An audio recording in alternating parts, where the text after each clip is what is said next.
We want to welcome State Representative John Bell Edwards. And U.S. Senator David Vitter. Thank you guys for being here today. Thank all of you for being here today. I did run into one lady who cut her trip short from Brenham, Texas to be here today. And I don't think we've had this larger crowd since the other Edwards is here, former Governor Edwards. Each candidate will have 3 minutes of opening and closing remarks, and they will have 2 minutes for responses to questions. Only members of the working press and members of the press club are allowed to ask questions. And so if you are involved with the candidates in any way, please refrain from asking questions. Again, those questions are open to members of the media and the working press. So we'll just go ahead and get started. I'll open it up with a few questions, and then we'll take questions from the floor. Please identify yourself before you ask your question. The first question is about the recent endorsement from Lieutenant Governor. Opening first, and the first opening will go to State Representative John Bell Edwards. Thank you. Thank you, Michelle. And thank all of you for being here. This is my second press luncheon, and certainly the room is a little more full than before. Look, in 12 days, the people of Louisiana are going to vote to put Louisiana first. That is not just my campaign slogan. That's how I'm going to govern the great state of Louisiana. This is certainly not about party. This is about putting the people of Louisiana first again for a change. As your next governor, I'm going to govern in a way that is bipartisan, that is inclusive, that reaches out to people from all over the state, regardless of party, regardless of race, regardless of gender. We're going to sit down and fix our problems because, quite simply, there is no other way to do it. The fact that my candidacy appeals to folks from across the political spectrum has been evidenced by the recent endorsement of Jay Gordon, a courageous man, a good man, a decent public servant, who decided he was going to put Louisiana first, not party. And I was so proud to accept that endorsement because that's exactly how I intend to govern as well. It is further evidenced by the fact that I have Republican support all over the state of Louisiana, including local government, sheriffs, DAs, parish presidents, and members of the legislature. Certainly, that will not be lost on me as I govern.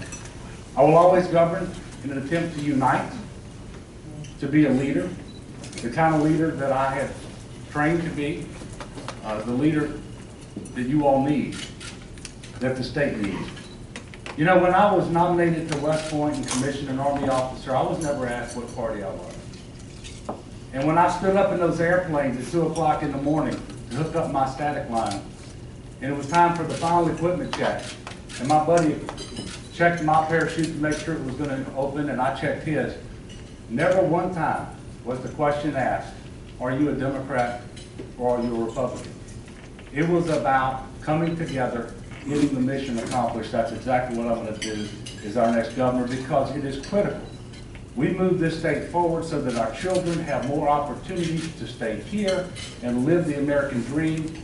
If a child decides they want to go out of state, that's fine.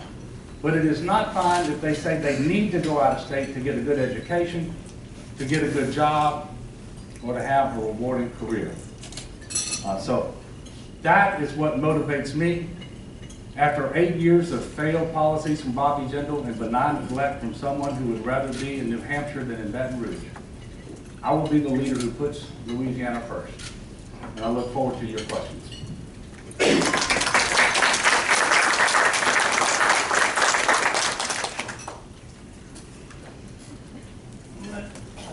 Thank you also, Michelle, and thanks to all of you for the invitation to be here. I've been looking forward to it.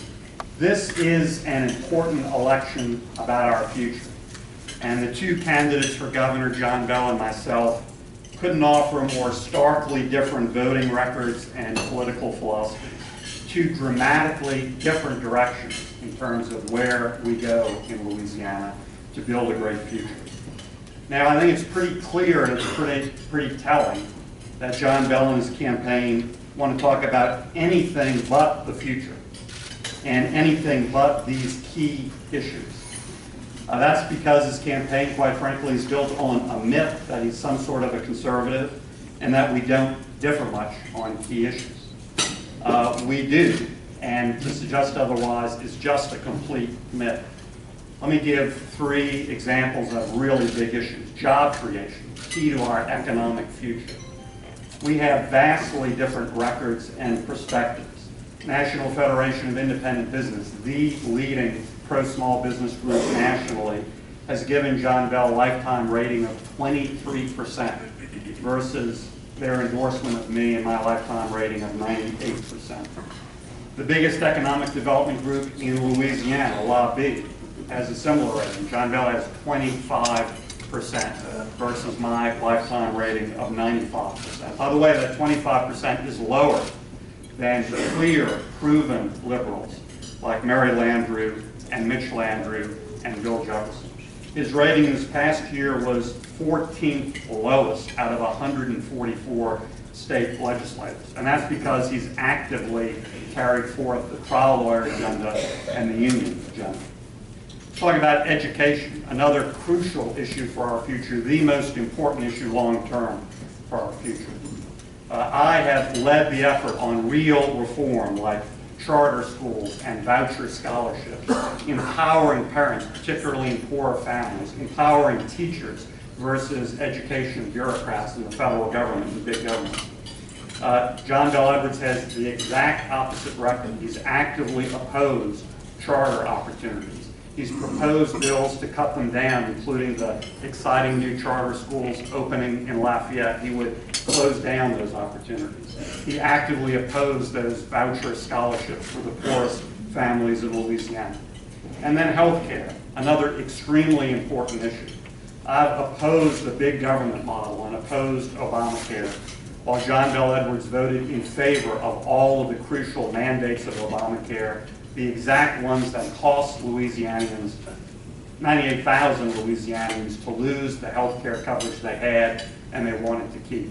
And of course, we have very, very different perspectives on Medicaid expansion, which I'll be happy to talk to, about perhaps in response to your questions. Thanks for having us both here today.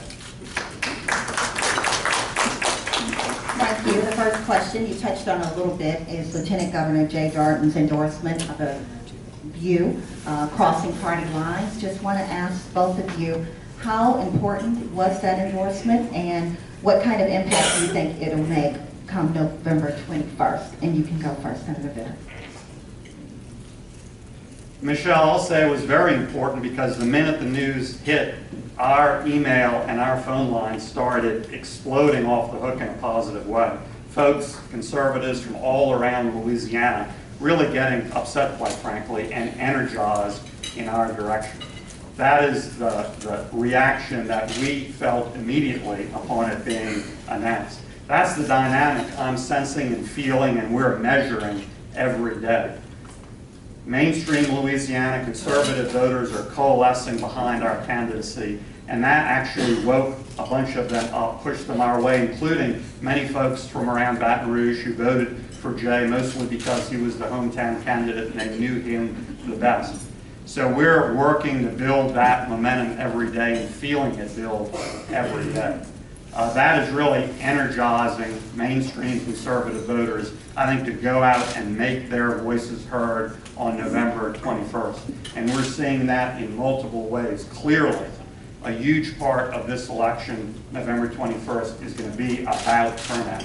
And we're measuring that increased enthusiasm on our side, including from the numbers of the first day of early voting. So I feel very good about those dynamics and about that turnout among mainstream conservative voters. Well, I felt really good about Jay's endorsement until I just found out it was really good news for Senator Vitter. Obviously, that endorsement is big. And I will tell you it's big for 2 reasons. First, Jay Darden is a good man. He is a decent man, an honorable public servant, and he is a conservative. But he is not willing to sacrifice Louisiana by endorsing the fellow Republican who is clearly not the best choice for our future. And I thank him for that, because that's exactly my philosophy. This isn't about party, it's about Louisiana. And I also want to tell you that it meant a lot to me personally, because Jay Darden is my friend. He was my friend before the election, he was my friend during the election, and he is my very, very good friend today. And I will tell you, he did not deserve the treatment that he got from Senator Vitter. The lies and the distortion, the negative attacks that Senator Vitter unleashed on him, he didn't deserve them. The people of Louisiana deserve better. And that's exactly why we're going to turn the page on this kind of politics and move forward with a uniter, with a leader, someone who will put Louisiana first. Jay knows that. And while I'm at it, I will tell you, Scott Angel is a good person too. And he is a good public servant and a decent man. And he too did not deserve the treatment that he got from Senator Vitter. Thank you.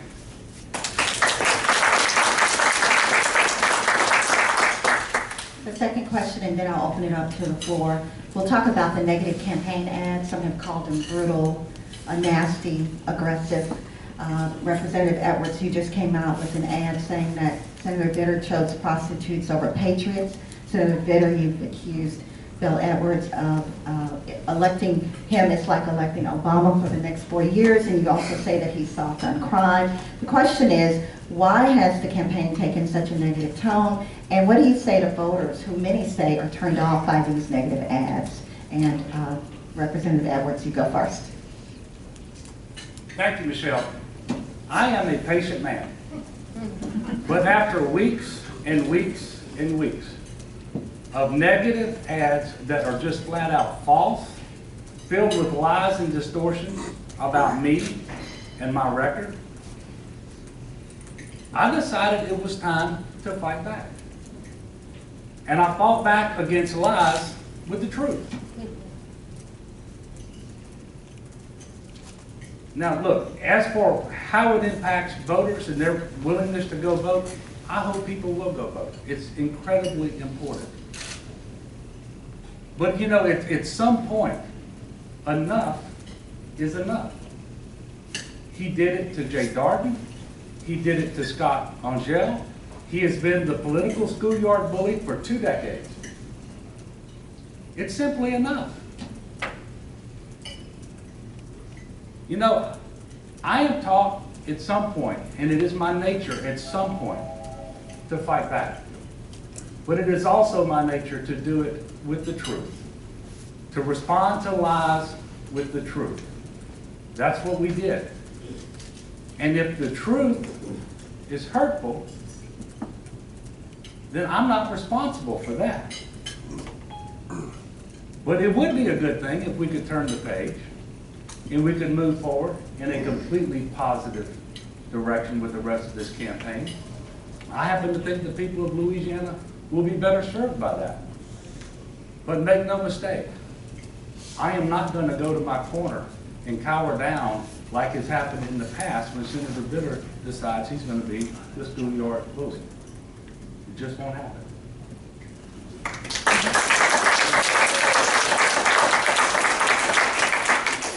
Michelle, let's start with the facts about the negative campaigning. And the cold, hard facts are, since the beginning of this campaign, I've been the target of way more negative campaigning from multiple groups, most associated with John Bell and his campaign than anyone else.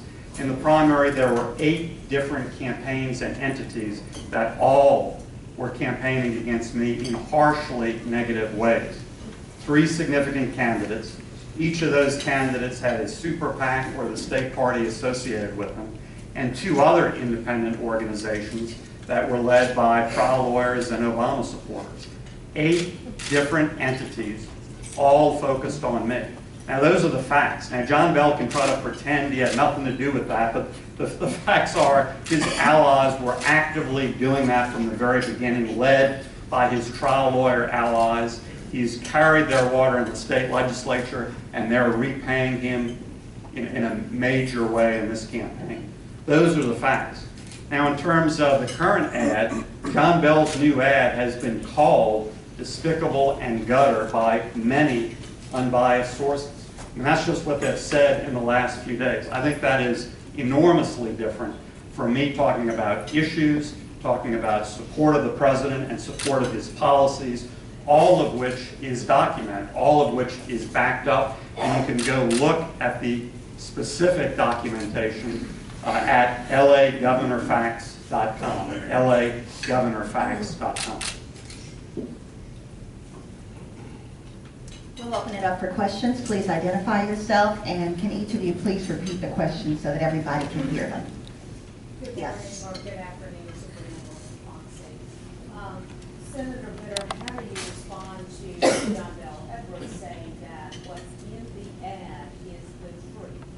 Did you put prostitutes over patriots in elections?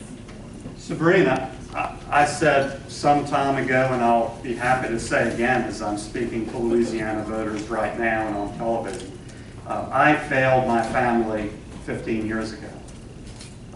Everyone knows that. I've talked very directly about that, and the circumstances of that are very well known. The good news is I asked for and received forgiveness soon after that, and I thank God for that every day. It was wonderful forgiveness, particularly from Wendy and my family as well as from God. And the further good news is I pledge to the voters of Louisiana to work hard every day to re-earn their trust and confidence. I've tried to do that every single day, and I was certainly honored when they overwhelmingly re-elected me to the U.S. Senate. Now, I know that sincere answer is not going to be good enough for my political opponents, and I know it's not going to be good enough for the great majority in the press. But I'm heartened that it has been good enough to my family. And I'm heartened that as I go around the state, and I do that on numerous occasions, every parish, I have in-person town hall meetings, I have all sorts of other meetings. People come to me with a lot of questions and a lot of concerns about so many issues, but it's not that question and it's not about this. So I am completely focused on our future, how we build a strong, prosperous future, and I'm headed in that positive direction.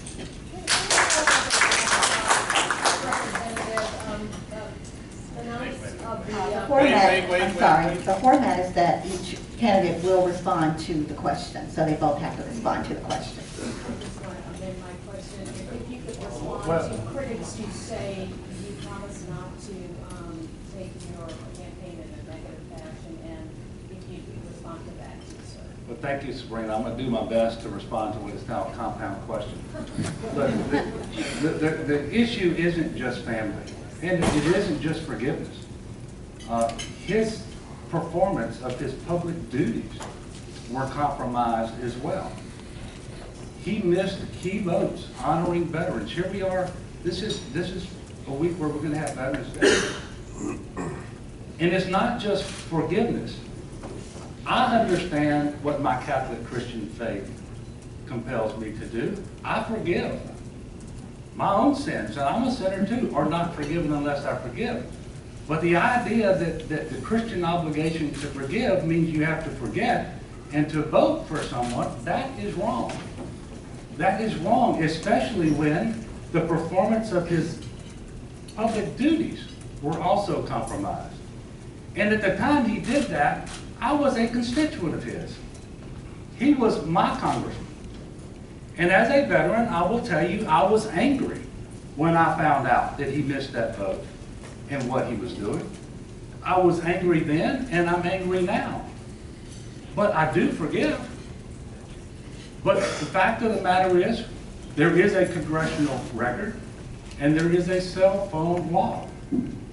The facts are the facts. Again, the format is one question, each candidate will respond, and there are no responses after the response. Yes. Greg Merriweather, WAFB here in Baton Rouge. Senator Vitter, it does seem that a lot of the voters have moved on from your serious sin. They re-elected you in the race with Baton. Let me ask you though, was that the end of the behavior then? Your serious end, did the behavior end then? And are you telling voters that nothing else has happened since then, and it is time to move on? Michelle, repeat the question. I'm waiting to hear. The question is, did the behavior end then? Yes, Greg, as I thought you would have known, I made that very clear then. I'll make it very clear now. And the answer is absolutely yes. Look, I've learned that life isn't just about our faults. I think what's more important in life is how we respond, how we get up, how we earn redemption, how we take responsibility and ask for forgiveness. That was the most serious mistake of my life, clearly. But it's also the aftermath of that, how I healed with my family, how I learned from that and grew, was the single most positive experience of my life. Absolutely bar none. That response and that growth, that receiving of forgiveness and that acknowledgement and taking of responsibility was the single most important and positive step in my life. And so I think I've learned a lot in that sense in terms of what life is about. It's all about how you respond, grow, accept responsibility, and earn, and I underscore earn, redemption. I kind of directed it directly towards him, so. I don't know how to respond to that question, based on the question and who it was directed to. Well, I'll just ask you this then, since it's on the same subject with your ad. You've agreed to amend the ad a little bit to take out the Arlington reference? We were asked to do that, and I'm going to do that out of respect to the family that asked me to do that. Yeah, we're going to make sure that we respond to legitimate requests like that. It's easy enough to do. It's the right thing to do, and so we're going to do that. Yeah, Representative Edwards, there was also an issue about you being in the ad wearing your uniform. What about that? Do you think that was out of line? The question is him being in his ad wearing uniform. I will assure you that the concern about the ad had nothing to do with me being in uniform. And there also is no directive from the Department of Defense that applies to me. I am not on active duty. I am not retired. I didn't put the uniform back on in order to make the commercial. The picture depicted in the ad showed me in uniform years ago when I was a company commander of a rifle company in 82nd Airborne Division commanding paratroopers. The directive does not apply to me, and I assure you that any complaints about that part of the ad were not addressing the real concerns by the Vitter campaign. That was not the central focus of the ad. It was not me. It was him. Well, this is interesting because this issue was brought up through a letter by General Peyton Cole, retired general who lives in Shreveport, Bossier, has a sterling military record and career. And actually, as part of that career, part of his job was to enforce this regulation, this Defense Department regulation that we're speaking about. So, John Bell, are you saying that General Peyton Cole is lying about his motives? Are you saying that he's lying about what his letter of concern was about? He wrote the letter. He stated it. He laid it out. He cited the regulation that he helped enforce during his career. And you just said that was a subterfuge, that was a lie on his part. I think that's offensive. His letter speaks for itself. In fact, all of you have it at your table. Now, John Bell's a good lawyer, so he's trying to take the position that somehow this clear regulation that applies to thousands, tens of thousands of other military folks and former military folks somehow doesn't apply to him. Well, it does. And General Peyton Cole, who spent part of his career enforcing that specific regulation, knows that and wrote the letter. I don't think his motives, his integrity, and his background should be questioned. And I think you should pull the ad down based on that as well. There's been a lot of talk about a special session of the legislature after the election. Michelle, ask everybody, please identify. Please identify yourself. Woody Jenkins, Capital City News. There's been a lot of talk about a special session of the legislature, and taxes certainly would be on the table, probably spending. Can you outline for us in as much detail as you can what you would do on tax policy and spending policy in any special session coming up after this election? The question was regarding a special session and what they would do regarding taxing and spending. Thanks, Michelle and Woody. Well, an issue question is broken out in this. I don't know what we're going to do about this, but I'll answer it anyway. Yes, I said months ago, and I've detailed it in my plan, that immediately upon being sworn in, I would call a special legislative session focused exclusively on stabilizing the budget through real budget and spending reform and tax reform. All of you have a printed copy of my detailed plan at your places. Together Louisiana Strong. It's also at davidvitter.com. The very first chapter I put out was about this. Now again, as I suggested in my opening, there are huge differences between me and John Bell about how we would approach issues, including this one. John Bell has a consistent record, including this past legislative session, of voting for every tax increase in sight this past session, but never suggesting any budget reform and never suggesting any spending cut this legislative session, including undedicating other areas of the budget so that higher ed doesn't have to face cut after cut after cut, disproportionate cuts. He never talked about this session. He only focused on the tax side.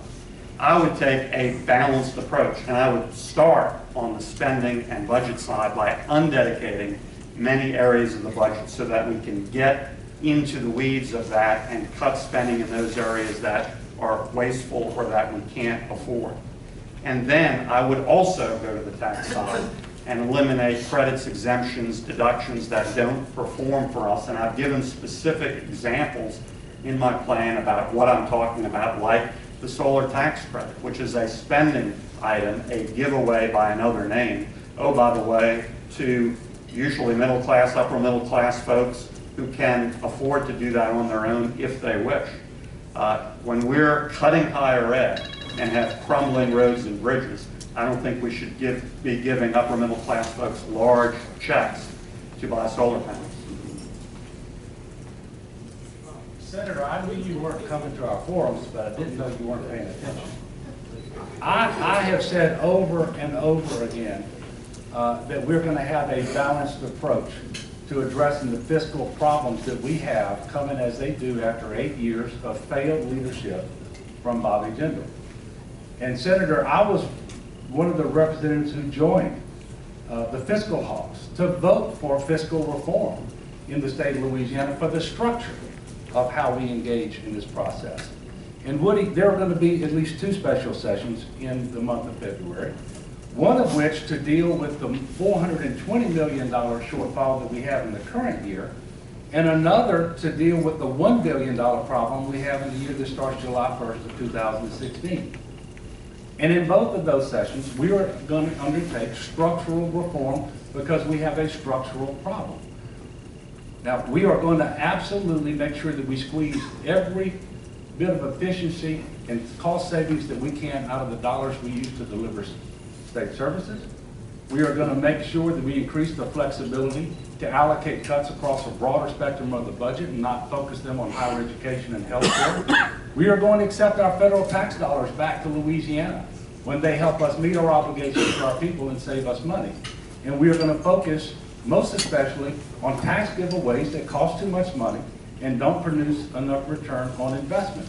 We will eliminate or reduce those expenditures, create savings that we then reallocate to higher priority items like health care and higher ed. And by the way, that's exactly the approach that the legislature took this past session. And so I would just invite the senator to examine the record before he opens his mouth. He is wrong. He could not be more wrong. And my record is my record. I am proud of it. I will run on it. I will not run away from it.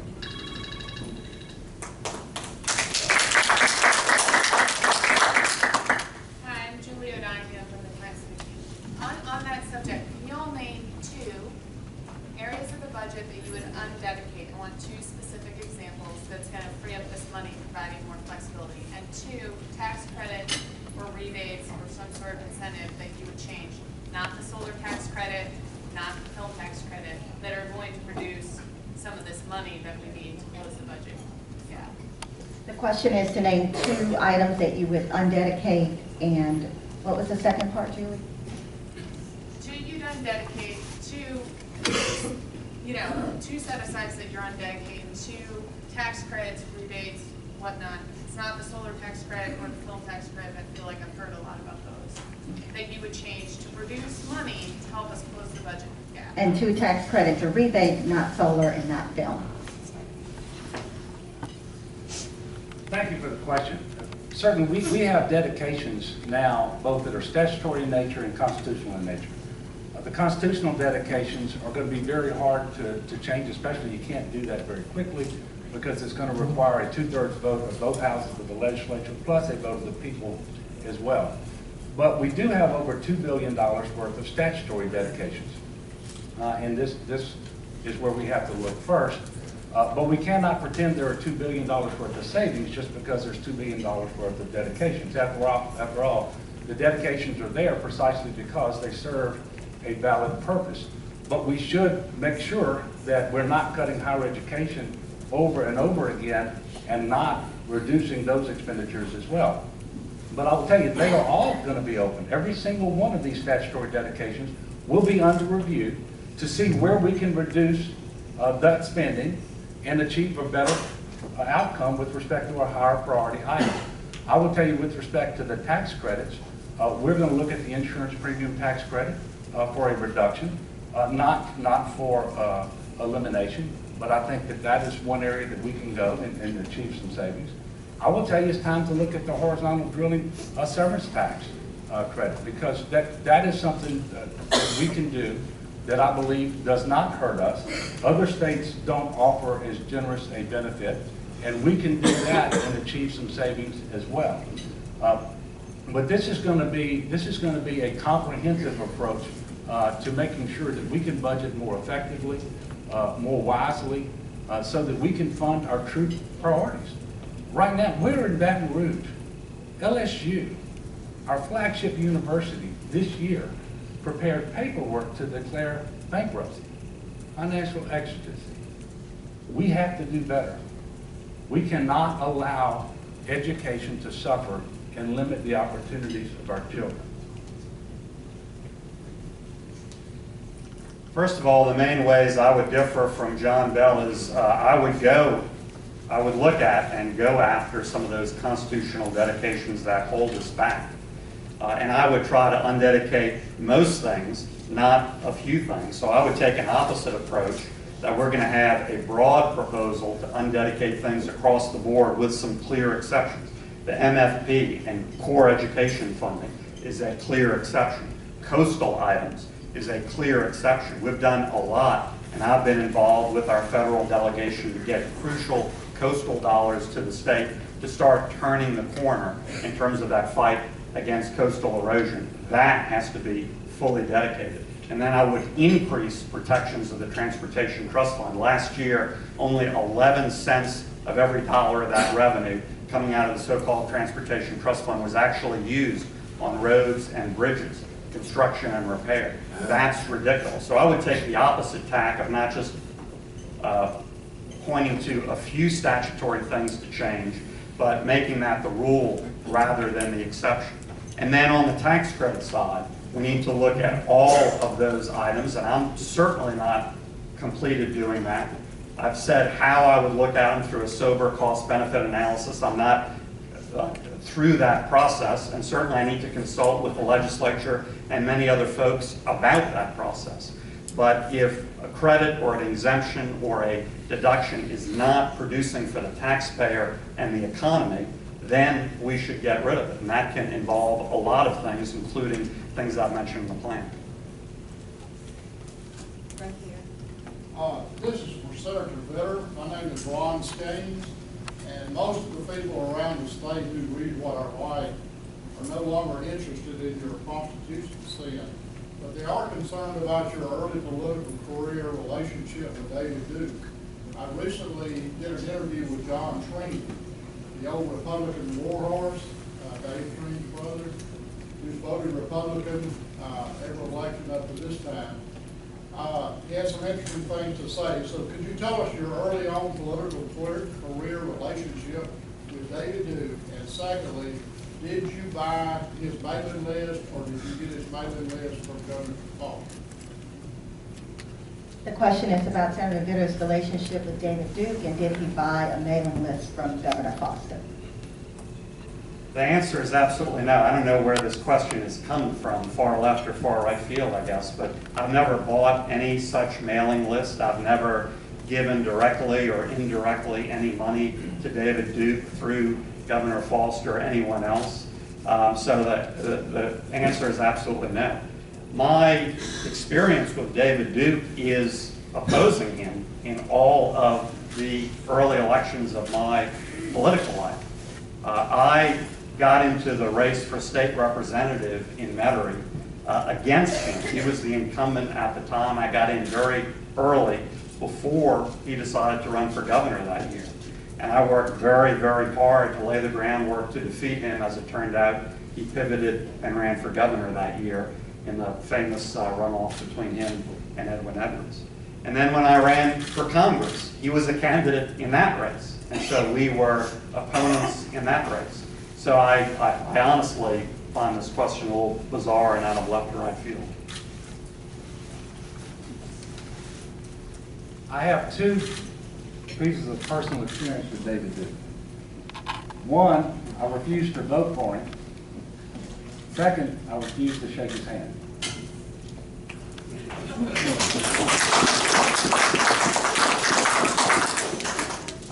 Senator Vitter in his platform talks about, Senator Vitter in his platform talks about strengthening the Board of Regents. And today, as Mr. Edwards is very aware of the legislature, there's been kind of this separation of higher education policy driven by the distinctions among the various management. What exactly do y'all see as strengthening the Board of Regents, and what would you achieve by that? And identify yourself. Oh, Lanny Keller from the Advocate. The question is about strengthening the Board of Regents. Lanny, the Board of Regents needs to make sure that it is the dominant board with respect to higher education. What we have is a situation where the Constitution sets up the architecture for governance of higher education. And you have management boards, but you also have a Board of Regents which is over the management boards, and there is some confusion about which responsibilities are assigned to which of these boards. I will tell you, however, that arguing about governance structure is not what we ought to be engaged in right now. It's like rearranging the deck chairs on the Titanic. Until we start increasing state general fund investment in higher ed, there is nothing the Board of Regents is going to do that's going to make higher education in Louisiana what we want it to be. And this state has cut state support for higher education under Bobby Jindal's failed leadership more than any other state in the nation. It has increased tuition more than any other state in the nation over the same time period. That is a perfect recipe for disaster. The fact of the matter is there is no best practice for governance structure in higher education if you look at the United States as a whole. So we're going to work with the Board of Regents and the management boards to make sure there is a clear delineation of responsibility, but make no mistake about it. The first order of priority is making sure that our higher education institutions receive the state funding support that they need to move forward by offering better educations to our kids and aligning workforce needs with what's available at our universities and community and technical colleges. And we're going to do it by getting to a 50-50 funding mix between state general fund support on the one hand and tuition and fees on the other. And that's the critical priority for the state of Louisiana, not the governance structure. Lanny, I think here again you see a clear difference between how we would approach the issue. John Bell is completely focused on funding and very little else. I would take a balanced approach that stops the cut after cut after cut, stops the disproportionate cuts, but at the same time demands that we streamline and reform higher ed for the better so that we use those resources in a more effective way. That's why I lay out in the plan. And specifically in the plan, I talk about convening a commission on streamlining and building excellence in higher ed. And that commission would be focused on three main things. First of all, as you correctly pointed out, giving greater authority to the Board of Regents, and specifically I say to set and achieve overall goals and priorities for all of higher education. That's their mission now. They have little to no enforcement power in pursuing that mission. They need some ability to effectively pursue that mission. Secondly, properly allocate resources to 4-year, 2-year skills training and other programs based on clear goals and objective metrics. And again, the Board of Regents is supposed to be that overarching body to lead that effort rather than just have these other various bodies compete and do their own thing and lobby the legislature. And third, reduce unnecessary duplication and inefficiencies in academic programs and the procurement of services. There are many of these inefficiencies now. Give you one example. In Greater Shreveport-Bossier, there are 4 public nursing programs.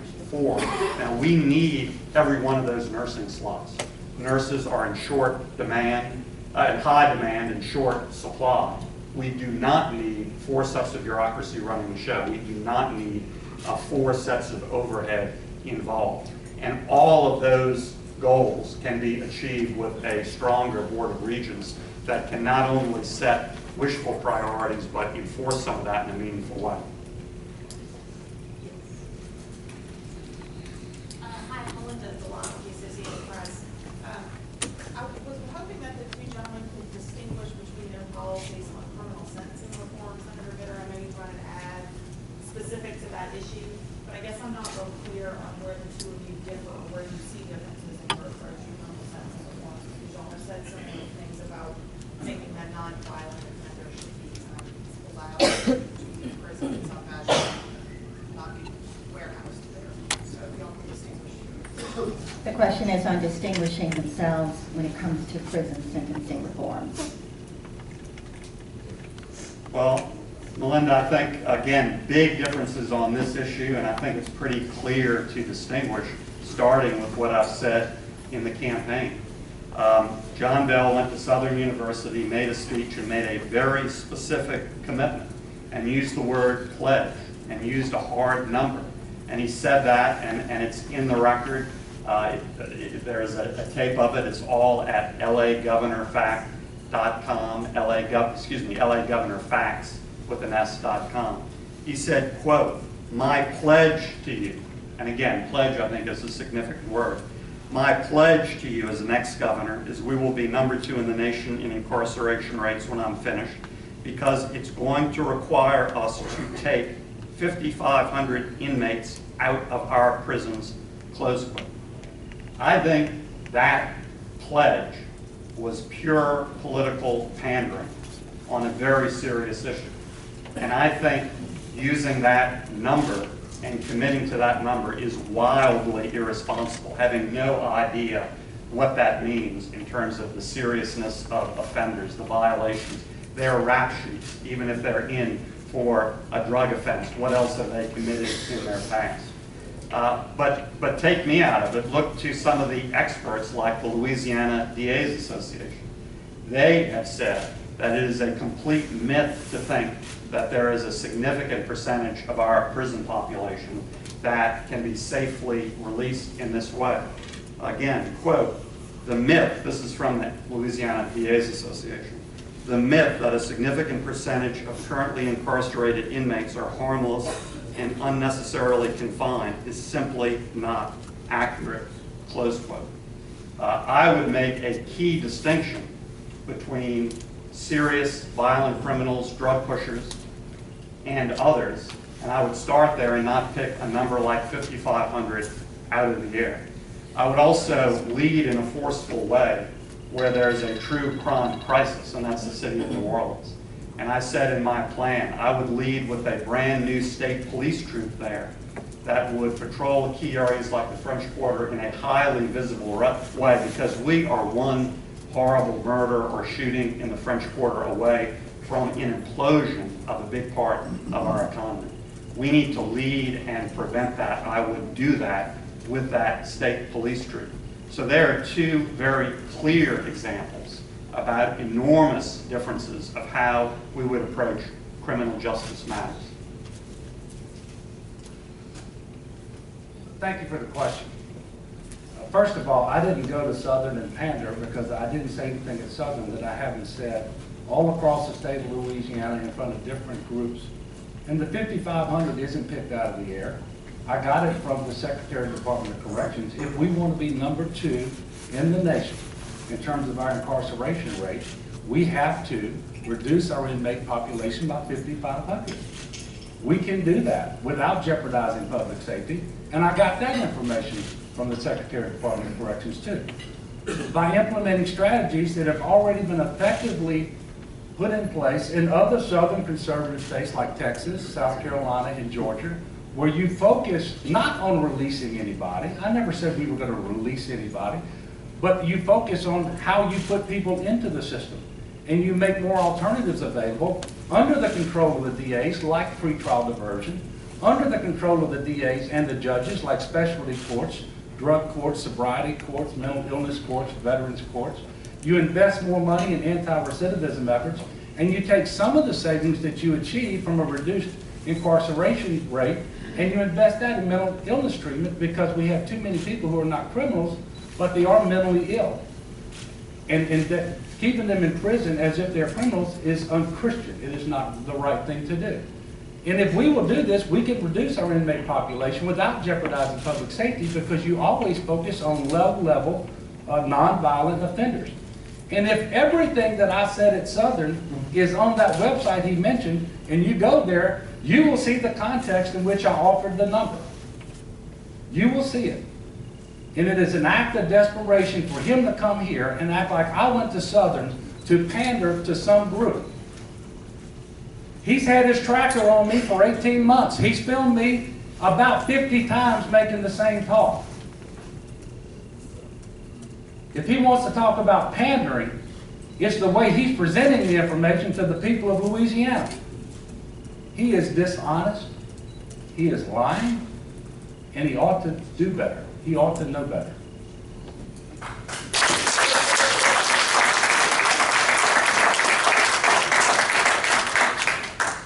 Representative Edwards, I'm Tyler Bridges, writing for The Advocate. At the beginning, Senator Vitter talked about the lobby and NFIB voting records, which show that he has a very conservative record, and you have maybe a democratic record. Why doesn't that voting record suggest that you're too liberal for Louisiana to govern effectively? All right, I'll do Michelle's job. The question is, why would the lobby record and the NFIB record not show that I'm too liberal? Because the fact of the matter is that I am a common sense person. I operate in the center of the political spectrum. And I would remind you that lobby graded votes on bills that were unconstitutional. I voted against them because they were unconstitutional, said so at the time. The Supreme Court affirmed what I said earlier, and they refused to change their grading. Now, I will tell you that the other thing here, lobby has engaged in a number of vote scoring measures on issues that are not germane to business as well. And I will tell you, I have the endorsement of the Louisiana Independent Pharmacy Association. Every one of them, small businesses. So my record is squarely in the center of the political spectrum. I don't try to give 100% to anyone other than my wife.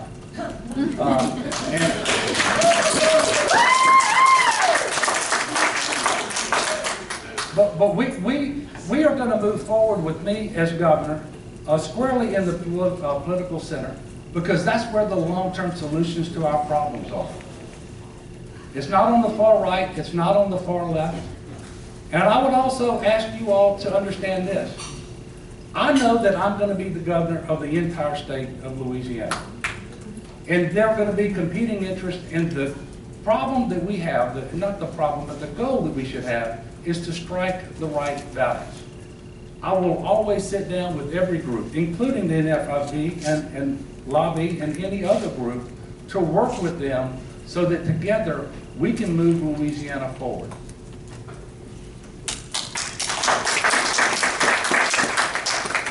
Well, look, the facts just belie everything John Bell said. Let's look at the facts. Let's look at the voting record. Let's look at the scores you're talking about. National Federation of Independent Business is a very mainstream small business group. They gave John Bell a 23% lifetime rating. 23%. That's not the middle. That's way, way low. It's way liberal in the context of anything in Louisiana, including the Louisiana legislature. Meanwhile, they've endorsed me in part because of my strong record, including leading the Senate Small Business Committee, reporting out 24 bills this year on a completely bipartisan basis. One of those related to disaster recovery was just signed into law. Lobby, similar score, 25%. That's not in the middle. That's a very low score by any metric, and it's very low in Louisiana. Again, that's lower than the lifetime comparable lobby score of Mary Landry. That's lower than the score of Mitch Landry. That's lower than the score of Bill Jefferson. If they're all moderates to conservatives, then John Bell is right. If Mary Landry, Mitch Landry, and Bill Jefferson are not moderates or conservatives, then I'm right. And his score this past year was the 14th worst out of 144 state legislators. 14th worst. Now that's not the middle. That's not even the bottom third. That's the bottom 10%. That is extremely low, extremely bad on key economic development business issues that are absolutely critical to growing our economy and boosting prosperity for all Louisianians. I'm Jim Inkster with the Louisiana Radio. What are your thoughts, gentlemen, regarding the use of trackers and/or private detectives in your campaigns? The question is, what is their thoughts on the use of trackers and private investigators on the campaign?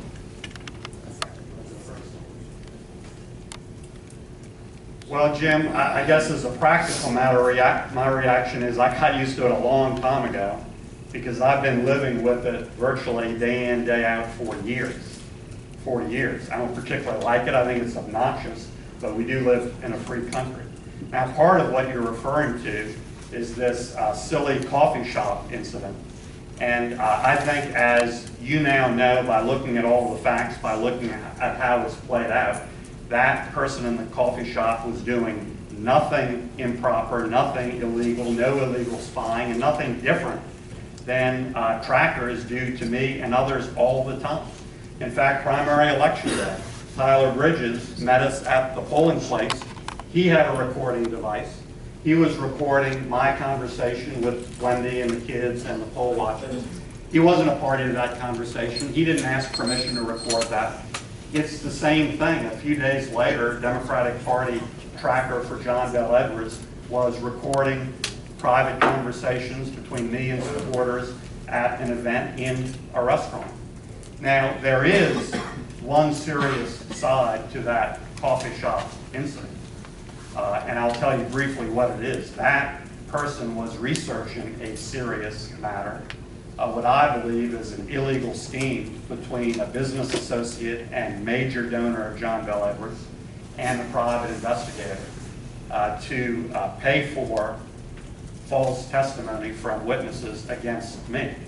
And I've done, my response to that has been what it should be in the criminal justice system. I referred that some time ago, weeks ago, to the U.S. Attorney and the FBI with significant supporting affidavits and documentation. That's how you should deal with a serious criminal justice issue, not playing politics with it, as I think his supporters have done with that otherwise silly coffee shop incident.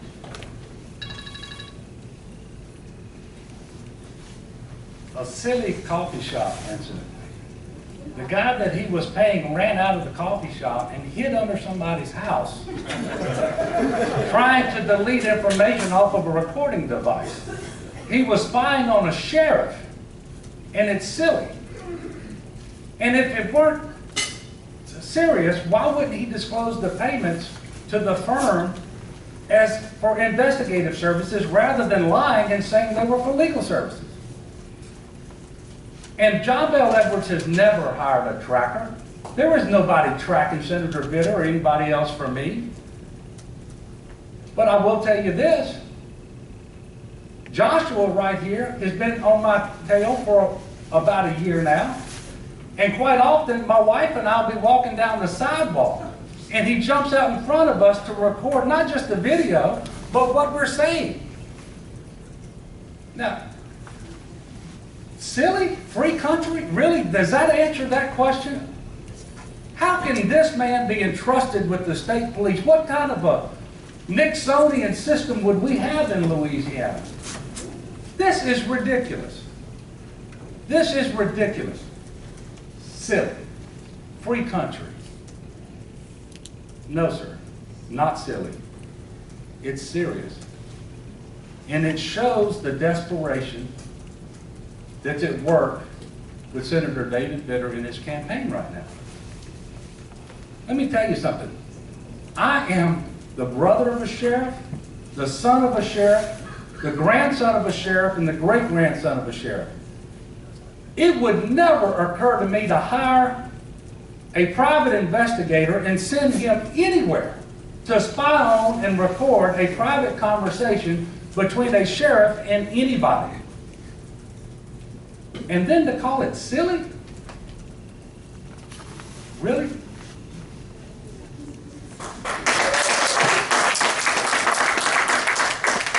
We'll take one last question and then we'll have closing remarks. Jeremy Alfred from politics.com. Continuing on the theme of business and labor, I wanted to know if each of you, if had the opportunity, would you sign into law the Paycheck Protection Act as it was proposed this year? And also if you had the opportunity to support repeal of part or all of Louisiana's right to work law, you would do that. The question is about paycheck protection and Louisiana's right to work law. I would not support or sign into law any legislative effort designed to prevent teachers or any other public employees from voluntarily having some part of their paycheck deducted and sent to some organization of their choosing. It doesn't cost, whether it's the school board or anybody else, any money. The participation in organized labor is entirely voluntary, as is the payroll deduction. I do not support that.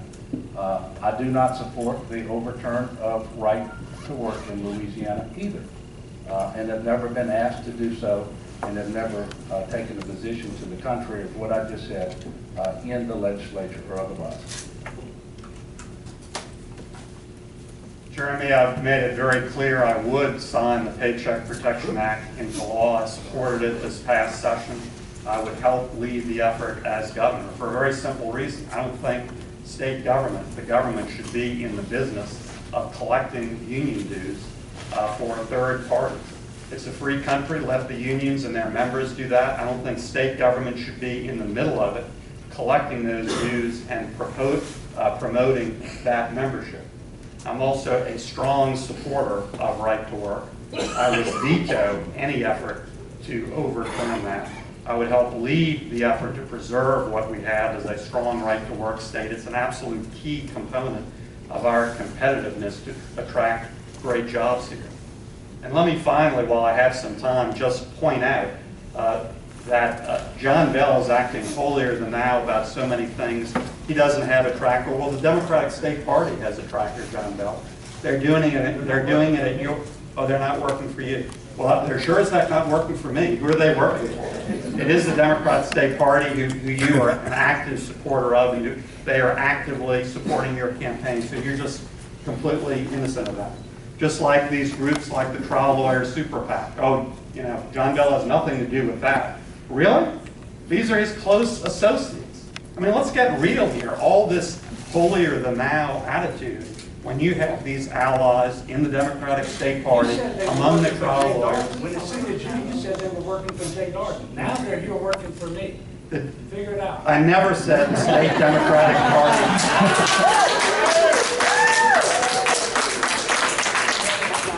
I never said the state Democratic Party was working for Jay Darden. the trial lawyers were supporting anybody but Vitter because they're very threatened by the tort reform and litigation reform agenda I have. So, I mean, those are the facts. And the facts are also that, as John Bell knows perfectly well, that individual wasn't investigating the sheriff. He was investigating a close business associate and big donor of John Bell and a private investigator regarding this scheme they have. And that is a serious matter, and John Bell knows these folks very well, far better than I as well. Thank you all for your questions. We'll take closing remarks. You each have 3 minutes, and we'll start with you, Senator Vitter.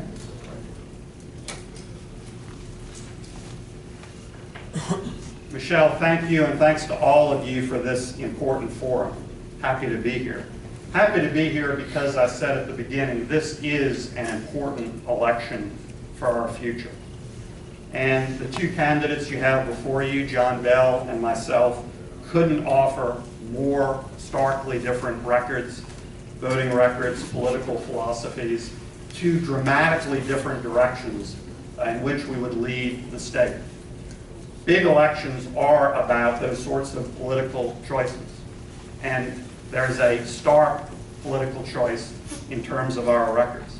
Now again, everything John Bell and his campaign is doing is trying to distract from that, trying to talk about anything but the future and anything but those stark differences on the issues. But again, I go to some of the major issues we face, job creation.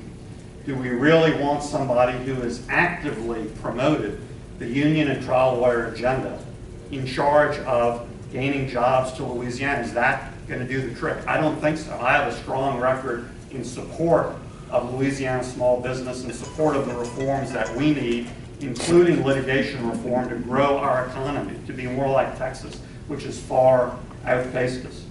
Education.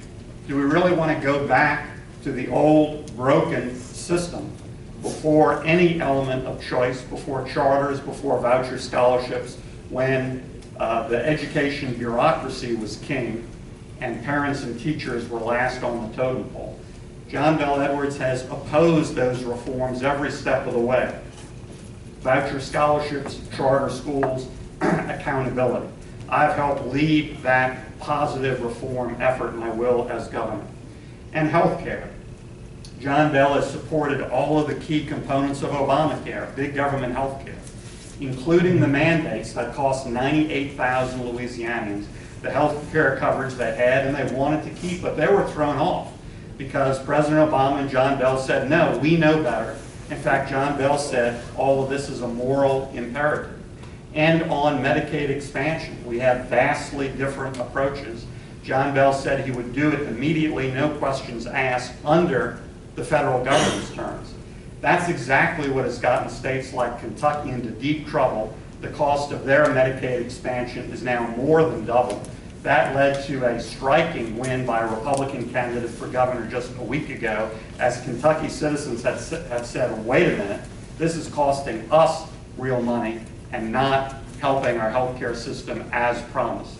I said I would only look at that expansion if we do it on Louisiana's terms, not Barack Obama's terms. And if we have a realistic plan of how we're going to pay for the state match, which is far more than the 10% on paper. Thank you for being here, and I humbly ask for your vote and support so we can move Louisiana forward in the right direction.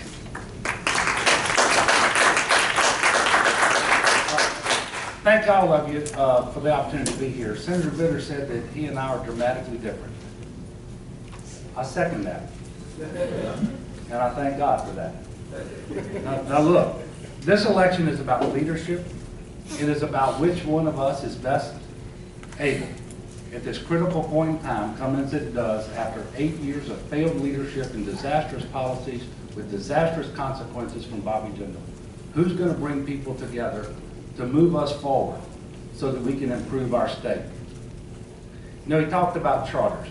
Let me tell you something. The only MFP increase on a per student basis, the only real investment increase since 2008 happened in 2013 because of my leadership.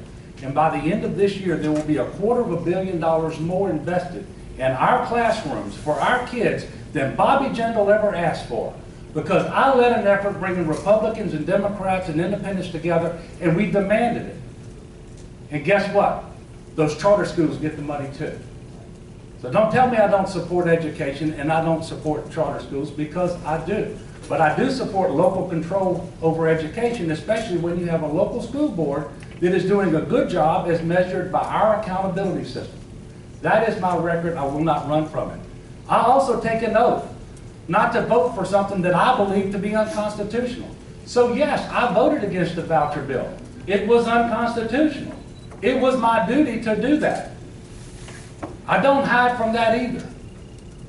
Now, it's time that we restore some common sense and compassion to the governor's office. That we have a governor of all the people whose goal is to bring us together, not obstruct, not divide, but to move forward together. I will tell you that of the two of us, I am best positioned to do that. It is my record of doing things like that.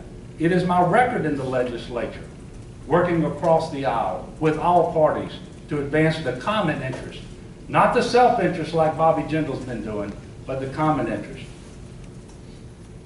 I'm very proud to be able to tell you that I've got the Sheriff's Association endorsement, Jay Darden's endorsement, the Louisiana Independent Pharmacy's endorsement, and the endorsement from countless elected officials around the state of Louisiana, many of whom are Republicans,